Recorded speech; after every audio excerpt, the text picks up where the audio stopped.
I'm going to show you how to use something called TurboScribe.AI to create a full text transcript. All right. So if you're one of those rare preachers that does write out a manuscript and just preaches from that, then maybe this is not applicable. So you could just paste that manuscript onto your sermon page. But my impression is that most pastors tend not to preach from a manuscript. So if you're in that boat, then this will be very helpful. So as some of you know, we've been working on sort of our own AI tool. But and we do actually have some plans to continue working on it in the coming months, but it's not quite ready for prime time on a high level. So what we're recommending that you consider is using this tool called TurboScribe.AI. So there is a free version of it you can try out that you can do up to 3 free transcripts per day. The unfortunate limitation that most churches would run into is that the free version only processes up to 30 minutes. So if your sermon is less than 30 minutes, good news, you can probably just get by with the free version. But if you preach longer than 30 minutes, then you would need to pay for this. Let me ask if there is, I have a sermon that I could plug into this, but does anybody have just a recent sermon from your website you would like to volunteer?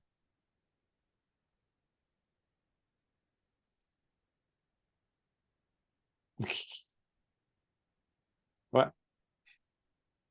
Oh, I would. I had to unmute. You would like to do one of yours, I Arnie? can do one of mine, yeah. Okay. All right. So let's so I guess we should grab from your sermon audio. Uh-huh. Okay. So let's do that.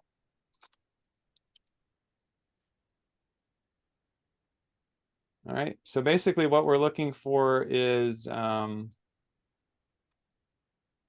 URL. Let's see what I'm going to do. So I'm going, what if we do this most recent one, Arnie? Is that one okay? I guess it doesn't matter to me. Okay. All right. So we're going to grab that one. Actually, some of these are just devotionals here. Okay. Which one would you like me to do? So go down to a glimpse of God's glory. Okay. Let's do that one. All right, so we're just basically looking for a copy of the file, or there's a way to do a URL as well. So I'm just going to grab that one. And then what you do is as I'm already logged into TurboScribe.ai, I'm going to click Transcribe Files. One of the nice features about TurboScribe is that it'll read in a file. It'll read in a YouTube video URL. So it actually inputs a lot more than just an MP3. So we'll let it upload for a moment. And then I'm going to click the button. There's different transcription modes. I just always recommend you use Whale, which is the most accurate. It's a little bit slower, but it still processes within a few minutes. I'm just going to click transcribe. And it's going to start going in the background. It's not instantaneous. So while that's processing, let's talk about, again, why do this? Well, of course, one, some people might actually like to read the transcript. But there's another reason, which is it's just another way that you can help Google to accurately label and promote the sermon to searches. I've showed these slides before, so and most of you have seen them, but I'm just gonna go through them and I'm gonna highlight a few new things. So by adding a full text transcript, you can basically get a lot more traffic to your website over time than if you just publish the audio or video, or both. Adding the full text transcript dramatically increases traffic. So here we can see some side-by-side comparisons looking at a month of time. You can get, we've seen 9 times more traffic, or 10, or 54, or 15, 12, 5 times the visits, 17 times the visits. The church in this study, you don't have to be a big church to kind of see more traffic, or be in a large city. Even if you're in a small town, like this church that's doing the full text sermon publishing in a town of 600, you can still get more website traffic.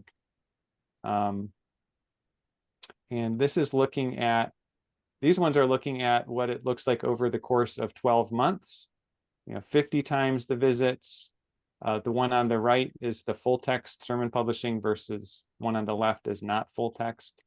So just doing these comparisons, we've seen 50 times the visits, 48 times, 122 times, 4 times. This one though is a, one on the right is a small town of 600 with a solo pastor. The one on the left is in a city in California with 30 plus staff members. But even in this comparison, the solo pastor church in the small town still gets 4 times the traffic. Okay. And so, disclaimer, this is not like an instantaneous strategy. If you're looking for an instantaneous overnight increase in your website traffic, then I would urge you to consider investing in some online ads.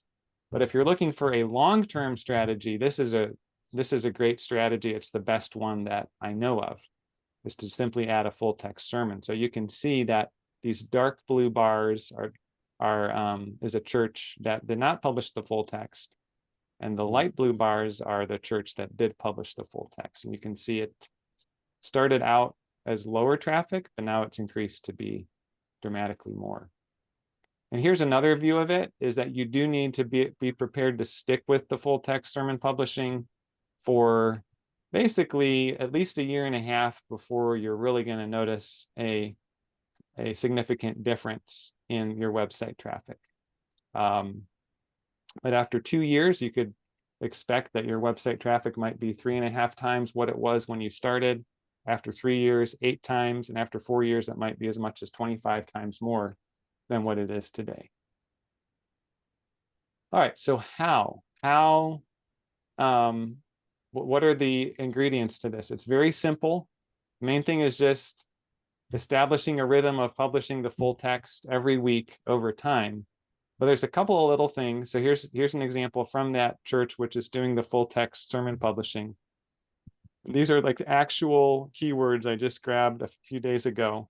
So one of the keywords that they are ranked basically number 1 for, you can see position is 1.1, is 1 John 1 verses 7 sermon.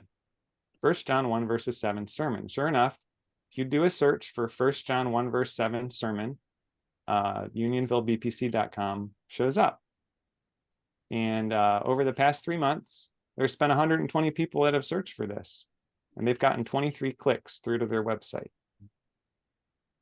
So really, the 2 things are could maybe separate this into 3 things, but the first one is the way that it's titled. Number 1, they included before the title, because sermon titles are people often try to be very clever with sermon titles. But if you're wanting things to be more visible, you need to be clear rather than clever. If you can be clear and clever, that's great. But if you just had to pick one, you should be clear, right?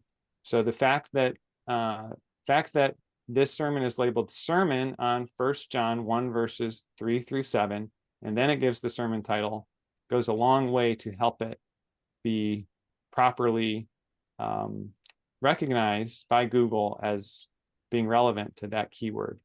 And then the second thing you can see here, here's the beginning of their full text, and it probably doesn't hurt that they included the full sermon text in there. So that's maybe another little a little tip to try to include. So I see there's something in the chat. Okay, Ron, do you want to unmute yourself and ask that question? Or should I just read it? Sure. Arnie has a lot on sermon audio spanning back more than 15 years. So to get more visits, Mhm. instead of going forward week by week and adding sermons as we go over 2 years or 3 years, can we fetch back 3 years, 5 years, 8 years, and add those full texts back there within 3 months, say? Would that help? Yeah, I think it's it again, this is out of all of the different things you can do to increase your website traffic, this is like the single most impactful thing over time that I'm aware of.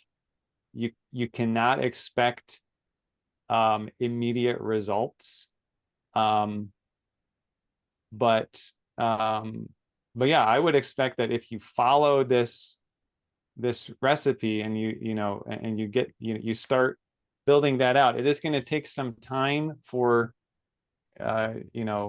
for Google to adjust to what's going on. There might be a few additional things that we could work with you on to make sure that Google is re-indexing those sermons.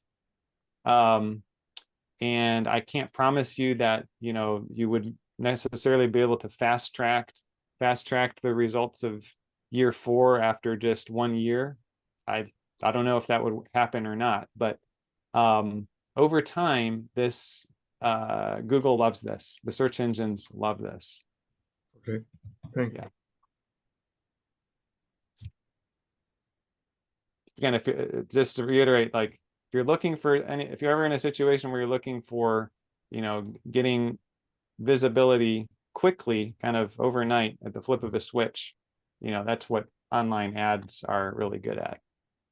Paid online ads.